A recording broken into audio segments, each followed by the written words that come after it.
الرحمن الرحيم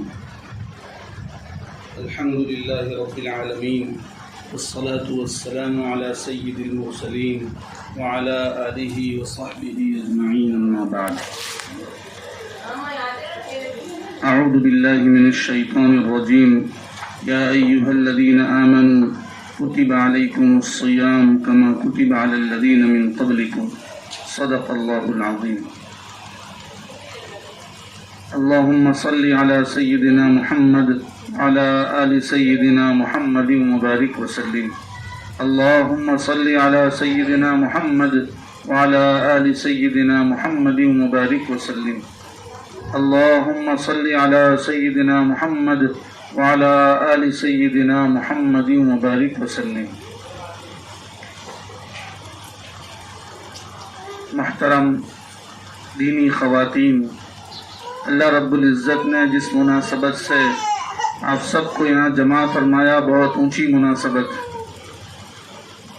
رمضان المبارک کے مہینے میں روزے کے ساتھ دین کی نسبت پر جمع ہونا اللہ تعالیٰ کو بہت زیادہ پسند ہے. پھر یہ مجلس تعلیم و تعلم کی، یعنی سیکھنے سکھانے کی ہے، مسائل کی ہے، جو اللہ رب العزت کے یہاں اور بھی زیادہ قابل اعتبار ہے، قیمتی بن جاتی ہے. اللہ کا شکر ہے کہ اللہ رب العزت نے آپ لوگوں کو اس مجلس میں جمع فرمایا اور مجھے بھی کچھ بات کرنے کا موقع عنایت فرمایا. رمضان المبارک کا مہینہ گناہوں کی بخشش کے اسباب عامہ، اس میں اللہ رب العزت اتار دیتے ہیں. جیسے حدیث پاک میں آیا کہ جو آدمی رمضان کے روزے رکھے ایمانا و احتسابا، ایمان کے ساتھ اور نیکی کی امید کے ساتھ، غفر له ما تقدم من ذنبہ. روزہ ہر کوئی رکھتا ہے، ہر غیرت مند مسلمان، ہر دینی ذہن رکھنے والا مسلمان روزے کا پابند ہوتا ہے. بس صرف روزہ رکھنے کی بنا پر اس کے ماقبل کے سب گناہ معاف ہوتے ہیں. تو یہ ایک سبب عام ہے مغفرت کا. اسی طریقے سے فرمایا جو آدمی تراویح پڑھتا ہے ایماناً واحتسابا، مومن ہو کر اور نیکی کی امید کے ساتھ، اس کے بھی پچھلے سب گناہ معاف کر دیے جاتے ہیں. اللہ رب العزت نے رمضان کے مہینے میں شب قدر کو رکھا. افطاری کے وقت دعا کے قبول کرنے کی بات ارشاد فرمائی. ان طریقوں کے ذریعے سے اللہ رب العزت تمام بندوں کی مغفرت عامہ فرمانا چاہتے ہیں. اس لیے رمضان کا مہینہ مغفرت کا مہینہ ہے، مغفرت کے اسباب عامہ کا مہینہ ہے. بہت زیادہ اسباب اللہ نے پیدا فرما دیے. کوئی ایک سبب بھی کوئی بندہ یا بندی اختیار کر لے، اس کی مہینے بھر کی مغفرت اللہ تعالیٰ فرما دیتے ہیں. رمضان کے مہینے میں اللہ تعالیٰ نے شیطان کو قید کر دیا اور نیکیوں کی اور خیر کی توفیق بندوں کو دے دی.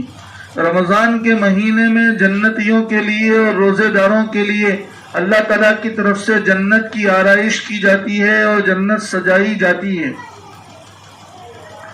اسی طریقے سے اللہ رب العزت رمضان کے مہینے میں لاکھوں افراد کی جہنم سے خلاصی کے فیصلے فرماتے ہیں. شعب الایمان کی روایت ہے کہ کئی عتقاء ہوتے ہیں، یعنی کئی عتیق جہنم سے، ایسے لوگ جن پر جہنم واجب ہو چکی ہو. اللہ تعالیٰ لاکھوں لوگوں کو اللہ تعالیٰ اس رمضان کے مہینے میں ایسے بندوں کو جن پر جہنم واجب ہو چکی، جہنم سے خلاصی عطا فرماتے ہیں. اس لیے رمضان کا مہینہ بہت اہم اور مبارک مہینہ ہے. ہمیں چاہیے کہ ہم اس کی قدر کریں. اللہ تعالیٰ نے رمضان کے مہینے میں روزوں کو فرض کیا. اگر کوئی بندہ یا بندی بلا کسی عذر کے روزہ چھوڑ دے یا توڑ دے، پھر اس کے بعد زندگی بھر روزے رکھتی رہے اس کی قضا کے لیے، تو بھی اس کو وہ ثواب حاصل نہیں ہوگا جو رمضان کا ایک روزہ رکھنے پر اسے ملتا. حدیث پاک ہے، ترمذی شریف کی روایت ہے، من افطر یوما من رمضان من غیر رخصت ولا مرض لم يقضى عنه صوم الدهر كله وإن صامه. کسی بندے نے رمضان کا روزہ چھوڑ دیا من غیر رخصت ولا مرض، یعنی کوئی عذر بھی نہیں تھا، کوئی بیماری بھی نہیں تھی، ہٹا کٹا ہے، عذر بھی کوئی نہیں ہے، بس ایسے ہی چھوڑ دیا، روزہ رکھنے کا جی نہیں چاہا یا رکھ کر توڑ دیا بس ایسے ہی، تو نبی اکرم صلی اللہ علیہ وسلم نے ارشاد فرمایا کہ اگر وہ مرد یا عورت پوری زندگی رمضان، پوری زندگی روزے رکھتی رہے، اللہ اسے طاقت دے اور پوری زندگی روزے رکھے، تب بھی اس ایک روزے کی تلافی نہیں ہو سکتی جو رمضان کا چھوڑ دیا ہے۔ اتنا زیادہ اہم ہے رمضان کا روزہ، اس لیے اس کو بہت اہتمام سے رکھنا چاہیے، اور اسی طریقے سے رمضان کے مہینے میں عبادت بڑھا دینی چاہیے۔ خاص کر کے آخری عشرے میں نبی اکرم صلی اللہ علیہ وسلم کا معمول تھا کہ جب بھی آخری عشرہ داخل ہو جاتا تو نبی اکرم صلی اللہ علیہ وسلم اپنے گھر والوں کو یعنی اپنی مستورات کو، گھر کی عورتوں کو بیدار کر دیتے اور خود بھی بہت اہتمام کے ساتھ عبادت فرماتے۔ تو آخری عشرہ ابھی باقی ہے، ہمارے پاس نعمت موجود ہے۔ آخری عشرہ داخل ہونے سے پہلے مستورات کو چاہیے کہ وہ گھر کے وہ سب کام جو عید کی تیاری کے لیے ہوتے ہیں وہ نمٹا دے۔ عید کی تیاری کرنا اور عید منانا کوئی ضروری نہیں ہے، یعنی یہ ضروری نہیں ہے کہ عید آنے سے پہلے عید کی تیاری کے لیے فلاں حلوہ اور فلاں چیز بنانی ہی پڑے گی اور فلاں پوریاں بنانی پڑے گی، وہ نہیں بنائیں گے تو عید کیسے ہوگی؟ عید اس کے بغیر بھی ہو جائے گی، لیکن رمضان کی جو مبارک ساعتیں ہاتھ سے چھوٹ جائے گی اس کی تلافی ممکن نہیں ہوگی۔ اس لیے اگر مان لو کہ کسی کے لیے کوئی ضروری تو کوئی چیز ہے ہی نہیں، لیکن کوئی سمجھتا ہو تو اسے چاہیے کہ جلدی سے جلدی وہ کام نمٹا دے اور آخری عشرے میں اپنے آپ کو عبادت کے لیے فارغ کرے، خاص کر کے آخری عشرے کی راتوں میں خوب عبادت کریں کہ اس میں شب قدر کے ہونے کا مکمل امکان۔ اگر کوئی آدمی رمضان کی ناقدری کرتا ہے تو فرشتے نے اس کے لیے بد دعا کی، حضرت جبرائیل علیہ السلام نے، اور نبی اکرم صلی اللہ علیہ وسلم نے ان کی بد دعا پر حضرت جبرائیل کے حکم سے آمین کہا ہے۔ جبرائیل کی بد دعا ہی ہلاک کرنے کے لیے کافی ہے، جائے کہ نبی اکرم صلی اللہ علیہ وسلم اس پر آمین کہہ دے، جس پر حضور آمین کہہ دیں اس پر اور مہر اور ٹھپا لگ جاتا ہے کہ یہ ہلاک ہو کر رہے گا، اور پھر نبی کا آمین کہنا بھی جبرائیل کے حکم سے ہو تو اس کی اور زیادہ یعنی ہلاکت میں کوئی شبہ باقی نہیں رہتا ہے۔ اس لیے جو ہے ہمیں چاہیے کہ ہم رمضان کی قدر کرنے والے بنیں۔ اللہ رب العزت نے رمضان کے روزوں کو فرض فرمایا ہے، کتب علیکم الصیام کما کتب علی الذین من قبلکم، تم پر روزے فرض کیے گئے جیسے تم سے پہلے والوں پر فرض کیے گئے۔ روزہ فرض کرنے کا مقصد کیا ہے؟ اللہ تعالیٰ نے فرمایا لعلکم تتقون، معلوم ہوا کہ روزہ حصول تقوی کا اہم ترین ذریعہ ہے۔ روزے سے تقوی حاصل ہوتا ہے، روزے سے مزاج درست بنتا ہے، گناہوں سے بچنے کی فطرت آدمی کے اندر پیدا ہوتی ہے، لہذا بہت اہتمام سے روزہ رکھنا چاہیے۔ سال بھر گناہوں کی عادت اگر نفس کو پڑ چکی ہو، پھر رمضان کے مہینے میں اللہ تعالیٰ کے لیے پورے مہینے کے روزے رکھے، امید ہے کہ وہ عادت جو سال بھر پڑ چکی گناہ کی، اللہ تعالیٰ اس عادت کو ختم فرما دے گا اور اس کو پھر سے نیکی کے راستے پر لے آئے گا۔ لیکن ضرورت ہے اس بات کی کہ رمضان کے روزوں کا اہتمام کرے۔ روزے دار کی دعا یہ رد نہیں کی جاتی، حدیث پاک میں آتا ہے، نبی اکرم صلی اللہ علیہ وسلم نے ارشاد فرمایا الصائم لا ترد دعوته، روزے دار کی دعا رد نہیں ہوتی۔ ایک روایت میں 3 لوگوں کی دعا رد نہیں ہوتی، ایک روزے دار کی افطار کے وقت، نمبر 2 عادل بادشاہ کی دعا، اور نمبر 3 مظلوم کی بد دعا۔ عادل بادشاہ، مظلوم اور روزے دار کی دعا افطار کے وقت، یہ 3 کبھی رد نہیں ہوتی۔ ہم بادشاہ تو ہے نہیں، اور اللہ ہم کو مظلوم بننے سے بچائے، کیوں کوئی ہم پر ظلم کرے گا؟ لیکن یہ سب سے عافیت والا راستہ ہے کہ روزہ رکھ لو اور افطار سے پہلے ہاتھ اٹھا کر دعا مانگ لو. جو دعا آپ کر لیں گے اللہ رب العزت اس پر قبولیت کا مہر لگا دیتے ہیں کہ یہ دعا قبول ہو گئی. بہرحال روزے دار کو چاہیے کہ وہ ناجائز امور سے اپنے آپ کو بہت زیادہ بچائے، جھوٹ سے بچائے، غیبت سے بچائے، اور اس کے علاوہ تمام گناہوں سے اپنے آپ کو بچانے کی فکر کرے کہ روزہ اس سے محفوظ رہے گا اور اللہ تعالیٰ کے یہاں قبولیت کے زیادہ قریب ہو جائے گا. اللہ تعالیٰ ہم سب کے روزوں کو قبول فرمائے. لہذا زبان کی حفاظت کا بہت اہتمام کرنا چاہیے. روزہ جہنم سے بچاؤ ہے، روزہ گناہوں کے لیے ڈھال ہے. الصوم جنہ حدیث پاک میں آیا، روزہ ڈھال ہے کہ وہ گناہوں کو بچا دے، گناہوں سے بچا لیتا ہے. روزہ جہنم کی آگ سے بھی ڈھال بن سکتا ہے. بہرحال جیسے مال کے اندر زکوٰۃ واجب ہوتی ہے، ایسے جسم پر بھی زکوٰۃ واجب ہے. روزہ جو ہے وہ زکوٰۃ بدن کی زکوٰۃ ہے کہ آدمی بدن پورا سال استعمال کرتا ہے بدن کو، ایک مہینہ روزہ رکھ لے تو انشاءاللہ تعالی جسم کی اور بدن کی زکوٰۃ ادا کرنے والا شمار ہوگا.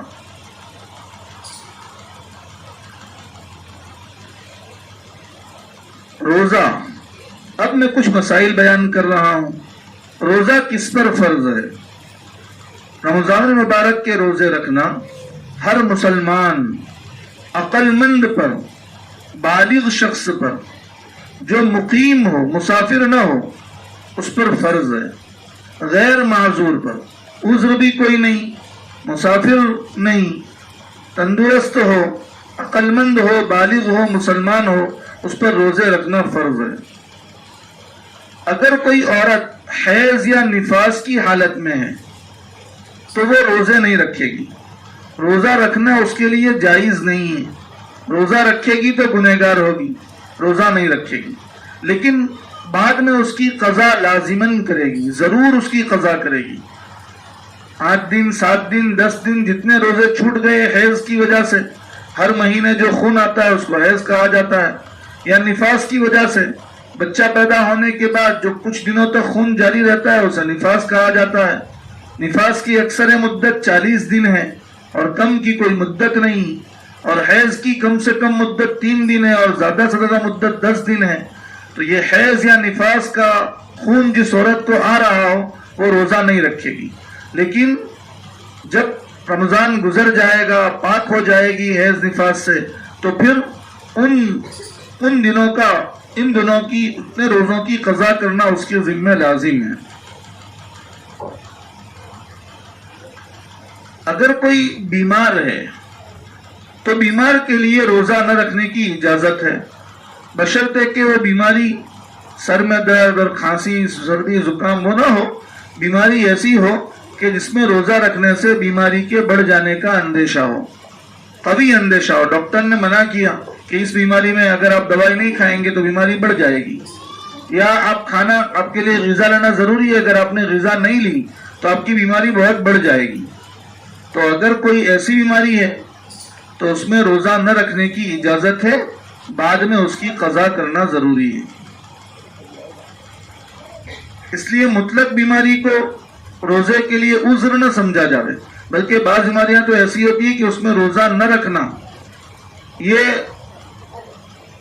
زیادہ بیمار کر دیتا ہے، اور روزہ رکھنا آدمی کو تندرستی تک پہنچا دیتا ہے. جیسے پیٹ کی بیماریاں، نزلہ، زکام وغیرہ کے قبیل کی بیماریاں. آدمی بھوکا رہے تو بھوکا رہنے سے جو ہے بیماری تندرستی میں بدل جاتی ہے. اس لیے جو ہے ہر مریض پر یہ حکم لاگو نہیں ہوگا. اسی طریقے سے کوئی آدمی سفر میں ہے تو اس کے لیے روزہ نہ رکھنے کی اجازت ہے، بعد میں اس کی قضا کرنا لازم ہے. مگر سفر سے مراد یہ ہے کہ سحری کا وقت جب ختم ہوتا ہے تب وہ حالت سفر میں ہو. یہ نہیں کہ 8 بجے سفر میں جانے کا ارادہ ہے تو لاؤ آج میں روزہ نہیں رکھوں گا یا روزہ نہیں رکھوں گی کہ مجھے 8 بجے سفر میں جانا ہے. سفر کا زام ہے. اگر کوئی آدمی اس لیے سفر میں جانے کا ارادہ ہے، اس بنا پر روزہ نہیں رکھتا تو وہ گنہگار ہوگا. اس کے لیے اجازت نہیں ہے سفر کے عذر کی وجہ سے روزہ چھوڑنے کی، بلکہ سحری کا وقت جب ختم ہو، روزہ شروع کرنے کا وقت آئے، اس وقت آدمی نے اپنا وطن چھوڑ دیا ہو اور وہ حالت سفر میں ہو تو اس کے لیے روزہ چھوڑنے کی اجازت ہے کہ وہ روزہ نہ رکھے، بعد میں قضا کر لے. اسی طریقے سے کوئی عورت حمل سے ہے اور تو اس کے لیے روزہ نہ رکھنے کی اجازت ہے، ضروری نہیں. مان لو کہ ہمت ہے تو روزہ رکھے، کوئی بات نہیں. لیکن اگر بعض مرتبہ بچے کے ارد گرد جو پانی ہوتا ہے اس کے خشک ہو جانے کا اندیشہ ہوتا ہے، بعض دوائیاں ایسی ڈاکٹر نے دیتی ہے تو وہ کہتی ہے کہ روزہ مت رکھنا، تو اس کے لیے روزہ نہ رکھنے کی اجازت ہے. اسی طرح کوئی دودھ پلانے والی عورت ہے، اندیشہ ہے کہ روزہ رکھنے کی دودھ خشک ہو جائے گا اور دودھ پیتا بچہ بھوکا رہ جائے گا، تو اس کو جو ہے روزہ نہ رکھنے کی اجازت ہے کہ وہ روزہ نہ رکھے، کھائے پیے، بچے کی طرف دیکھے، بچے کو مطلب ہلاک ہونے کے قریب نہ کرے، بلکہ بعد میں جو ہے ان روزوں کی قضا کر لے. اسی طریقے سے کوئی بہت کمزور ہے، اتنا کمزور کہ روزہ رکھے گا تو مر ہی جائے گا یا سخت بیمار ہو جائے گا، تو اس کے لیے جو ہے روزہ نہ رکھنے کی اجازت ہے. لیکن بعد میں اگر طاقت آ جائے گی تو روزے رکھنے پڑیں گے، اور طاقت نہیں آئے گی تو اس کا روزے کا فدیہ دینا پڑے گا. خاص کر کے عامتاً یہ بات بوڑھوں کے لیے ہے، جو بہت بوڑھا ہو گیا ہو، بیچارے سے ہاتھ بھی اٹھایا نہیں جاتا، پیر بھی اٹھائے نہیں جاتے، اب اس کو ہم روزہ رکھوائیں گے تو کیا ہوگا اس کے لیے روزہ نہ رکھنے کی اجازت ہے، وہ روزہ نہ رکھے.